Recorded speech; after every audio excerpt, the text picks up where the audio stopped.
Hello, good morning students. आज class 12 में biology में इम्पॉर्टेंट डिफरेंट है। आपके सहलग्नता और विनिमय में अंतर आपको बताना है, जो आपकी परीक्षा की दृष्टि से भी बहुत महत्वपूर्ण है और पूछा भी गया है कई बार। तो सहलग्नता का मतलब होता है, जैसा हेडिंग से समझ में आता है, साथ में लगा हुआ, यानी इंग्लिश में इसको लिंकेज कहते हैं। लिंकेज यानी साथ में जुड़ने वाला। और दूसरा है आपका जिसमें अंतर है विनिमय। विनिमय को इंग्लिश में कहते हैं क्रॉसिंग ओवर। और अगर हम हिंदी में जाएं तो विनिमय को कहा जाता है लेन देन, यानी लेना और देना। तो विनिमय, आदान प्रदान, आप ऐसा कह सकते हो। तो देखिए, आइए चलते हैं सहलग्नता और विनिमय में अंतर। सहलग्नता देखिए क्या है, पहला पॉइंट। सहलग्नता गुणसूत्र में इस जीन्स को एक साथ वंशागत होने को सुनिश्चित करती है। यानी जो आपके गुणसूत्र हैं, और उन आपको बताया है कि जो हमारे क्रोमोसोम्स होते हैं, उन क्रोमोसोम्स में जीन्स उपस्थित होते हैं, और वही जीन्स हमारे आनुवंशिक लक्षण के लिए उत्तरदायी होते हैं। तो उन्हीं जीन्स के द्वारा संतानों में या संतति में माता पिता के लक्षणों का निर्धारण होता है। यानी माता पिता के लक्षण संतानों में आते हैं।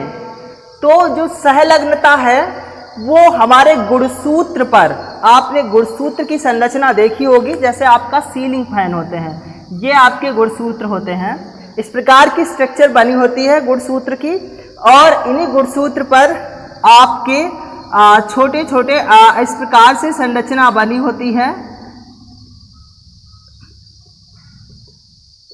इन्हें जीन्स कहा जाता है। तो ये जो जीन्स है, ये जो जीन्स हैं, इस पर ये जीन्स उपस्थित हैं, ये आपके जीन्स। ये जीन्स इस सहलग्नता या लिंकेज के कारण इस पूरे क्रोमोसोम पर उपस्थित हैं। यानी ये क्रोमोसोम में जीन्स को चिपकाए रखते हैं। तो पहला पॉइंट हो गया कि सहलग्नता गुणसूत्र में जीन्स को एक साथ वंशागत होने को सुनिश्चित करती है। आपको पता है ये जो जीन्स हैं, ये जो वंशागत लक्षण हैं या जो आनुवंशिक लक्षण हैं, उनको एक पीढ़ी से अगली पीढ़ी में ले जाते हैं। तो जब ये सहलग्न होंगे गुणसूत्र के साथ, जीन्स यानी जीन्स गुणसूत्र के साथ जब सहलग्न होंगे, तभी वंशागत आगे सुनिश्चित होंगे, अगली पीढ़ी में जाने के लिए सुनिश्चित होंगे। इसी के विपरीत आइए देखते हैं विनिमय। विनिमय में क्या होता है कि विनिमय गुणसूत्र में उपस्थित जीन्स के पृथक्करण को सुगम बनाता है। विनिमय गुणसूत्र में उपस्थित जीन्स के पृथक्करण को सुगम बनाता है। अब विनिमय की स्ट्रक्चर आप देखिए क्या है, आपको बताया ये आपका गुणसूत्र इस प्रकार से बना होता है, और ये आपकी अर्धसूत्री विभाजन की प्रथम उपअवस्था पैसिटीन अवस्था में क्या होता है, गुणसूत्र जो है जोड़े के जीन्स पास पास पहुंचते हैं, और इन जोड़े के जीन्स में क्या होता है, आदान प्रदान होता है, यानी क्रॉसिंग ओवर होता है। इस प्रकार से आप देखिए एक तरफ का बना है। अब ये जो गुणसूत्र इसके पास आ जाते हैं, तो ये स्ट्रक्चर इस प्रकार से बनता है। अब इन दोनों गुणसूत्रों में क्या होता है, आधा कटकर इसमें चिपक जाता है और इसका आधा कट के इसमें चिपक जाता है। इस प्रकार से यहाँ पर लेन देन होता है गुणसूत्रों का। तो जब गुणसूत्रों का लेन देन होता है, तो जो आनुवंशिक लक्षण हैं वो पृथक हो जाते हैं, यानी माता पिता से संतानों में भिन्न हो जाते हैं। तो वही पहला पॉइंट दिया गया कि विनिमय गुणसूत्र में उपस्थित जीन्स के पृथक्करण को सुगम बनाता है।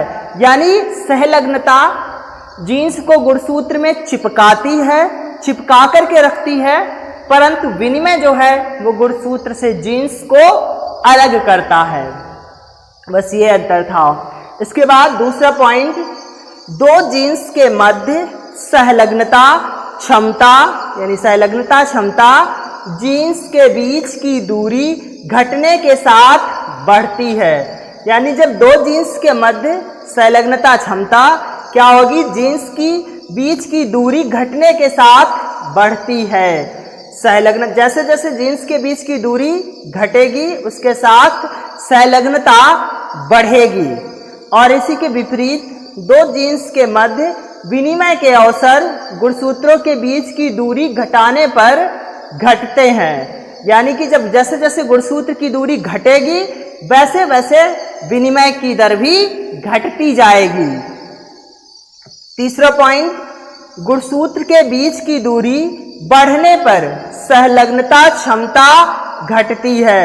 यानी जब कह सकते हो यह अंतर के विपरीत है कि जैसे दो जीन्स थे, अब दो जीन्स ये आपका गुणसूत्र है, इसमें बताया कि दो जीन्स के मध्य, अब इसके बीच ये एक जीन्स है और एक आप ये जीन्स मान लो, एक ये जीन्स मान लो, दो बिंदु के मध्य संलग्नता क्षमता क्या होगी कि बीच की दूरी घटने के साथ बढ़ती है। तो जैसे जैसे ये यहाँ से इतनी दूरी है, अब इसके बाद इस बिंदु से इस बिंदु के बीच की दूरी यहाँ ले आए और घटा करके यहाँ ले आए, ऐसे ऐसे अगर इतना आ जाएगा तो क्या होगा, संलग्नता क्षमता उतनी बढ़ जाएगी जैसे जैसे चिपक जाएगा।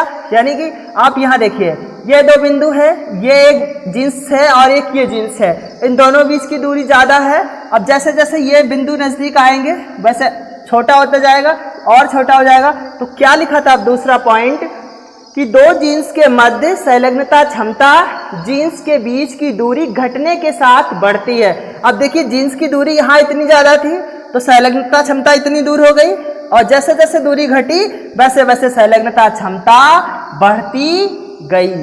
परंतु क्रॉसिंग ओवर में क्या था विनिमय में कि गुणसूत्रों के बीच की दूरी घटने पर घटते हैं।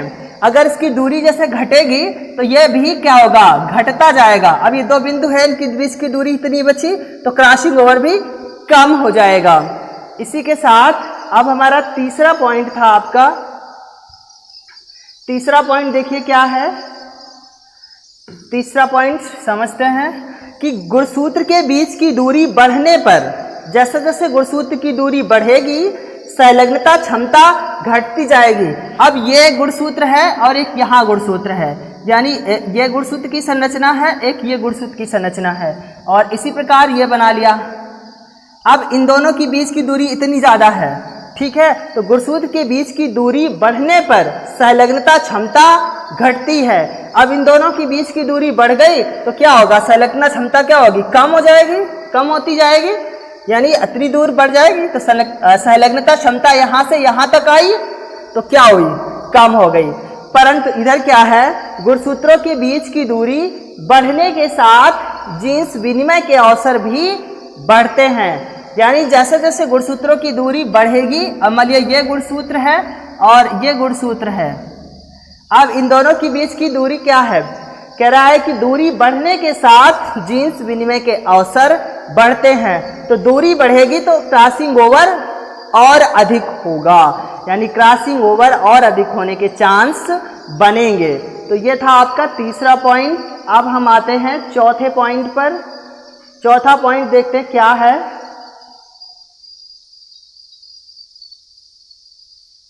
तो चौथा पॉइंट है संलग्नता संततियों में पैतृक विशेषकों के रखरखाव को सुनिश्चित करती है। यानी जो संलग्नता का गुण है वो संतानों में जो हमारे पूर्वजों के विशेष लक्षण थे, जो पूर्वजों के आनुवंशिक लक्षण थे और जो पूर्वजों के विशेष गुण थे, हमारे पैतृकों के विशेष लक्षण थे, उनको क्या करती है, कई पीढ़ी तक सुचारू रूप से बनाए रखती है, सुनिश्चित रखती है। और इसका क्या कार्य है, जीन विनिमय का कार्य क्या है, जीन विनिमय के कारण संततियों में पैतृक विशेषकों का प्रत्यावर्तन होता है। यानी जीन विनिमय जब होता है या क्रॉसिंग ओवर होता है तो जो पैतृक के विशेष लक्षण हैं उनका आदान प्रदान हो जाता है, अर्थात उसमें अदला बदली होती है, बदलाव हो जाता है। परंतु संलग्नता क्या करती है, पीढ़ी दर पीढ़ी आनुवंशिक लक्षणों को, विशेषक लक्षणों को, पैतृकों के विशेष गुणों को समान रूप से सुरक्षित बनाए रखती है। परंतु क्रॉसिंग ओवर जीन विनिमय क्या करता है? संततियों में पैतृक विशेषकों का प्रत्यावर्तन करता है, यानी जो पैतृक के विशेष लक्षण हैं, यानी अल्टरनेशन करता है, यानी कि जो पूर्वजों के लक्षण हैं, जो पैतृकों के लक्षण हैं, उनका आदान प्रदान कर देता है। अर्थात संतति में पैतृक के लक्षण परिवर्तित हो जाते हैं। ये आपका विनिमय का कार्य है। आगे 5वां पॉइंट, सहलग्नता लैंगिक जनन में उत्पन्न भिन्नताओं के अवसर कम करती है। यानी सहलग्नता जो लैंगिक जनन है, लिंगों के माध्यम से जो जनन होता है, उस जनन में उत्पन्न विभिन्नताओं के अवसर कम करती है। यानी जो संतति उत्पन्न होती है वो माता पिता के विशेष लक्षणों या माता पिता के विशेषकों के अनुसार ही उत्पन्न होती है। अर्थात सहलग्नता के कारण लैंगिक जनन द्वारा उत्पन्न संतति जो होती है वो माता पिता के समान उत्पन्न होती है। परंतु विनिमय में क्या है?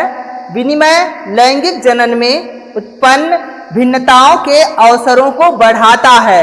यानी विनिमय में क्या होता है? गुणसूत्रों का आदान प्रदान होता है, यानी लेन देन होता है, जिसके कारण लैंगिक जनन में जो संतति उत्पन्न होती है उसमें भिन्नता आ जाती है। अर्थात भिन्नताओं के अवसरों को बढ़ाता है, यानी भिन्नता उत्पन्न कर देता है, जिस कारण से क्रॉसिंग ओवर के कारण, यानी जिस वजह से या क्रॉसिंग ओवर के कारण माता पिता की जो संतति है उसमें माता पिता से कुछ ना कुछ विभिन्नता जरूर आ जाती है। वो आपका विनिमय यानी क्रॉसिंग ओवर उस कार्य के लिए उत्तरदायी होता है।